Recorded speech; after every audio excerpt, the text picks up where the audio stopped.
The dawn is quiet, save for the soft whispers of the Euphrates wind brushing against the towering walls of Akkad.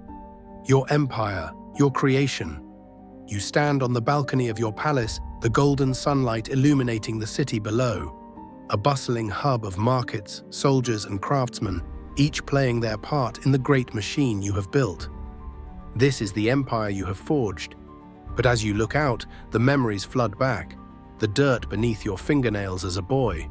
The blood that soaked the earth in your battles. The moments when you almost fell but didn't. It all seems distant now, yet it's as vivid as the city that sprawls before you. Let me tell you how it began.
You were born in shadow, cast into the waters by a mother who could not keep you.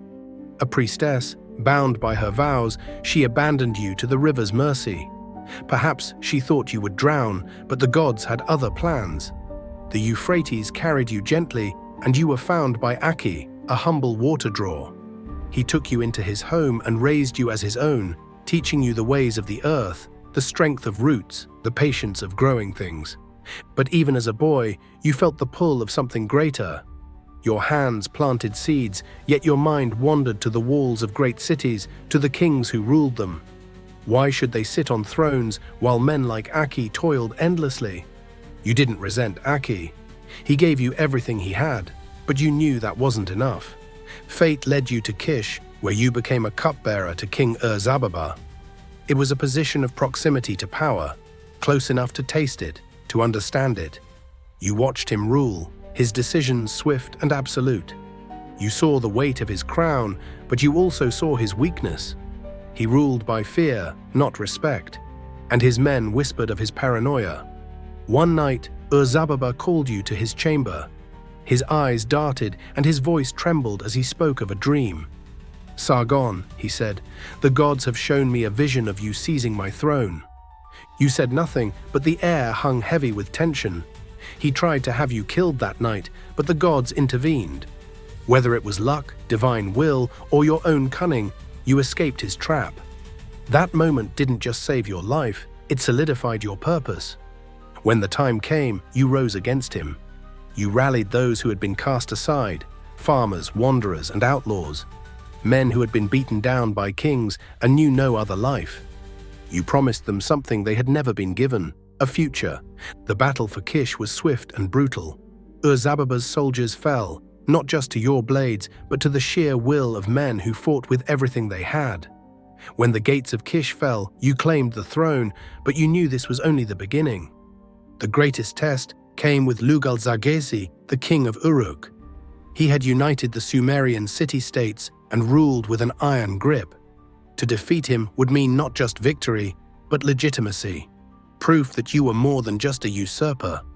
Your armies met on the fields outside Uruk. His banners stretched endlessly, and his forces dwarfed yours. But you had studied men like Lugal-Zarghezi. Pride was his weakness. He believed his numbers would crush you before a single arrow flew. He underestimated the fire that burned in your men's hearts. The battle raged for hours. Arrows darkened the sky, swords clashed, and the ground was stained with blood. By nightfall, Lugal-Zagesi knelt before you, his hands bound, his head bowed. You paraded him through the streets, not out of cruelty, but to show the people of Sumer that their king had fallen, that a new order had risen. With Uruk under your control, the dominoes fell. City after city, Lagash, Umma, all bent the knee. Those who resisted faced fire and steel. You tore down walls, not just to destroy but to unite. No longer would these cities war against each other. They were part of something greater now, your empire.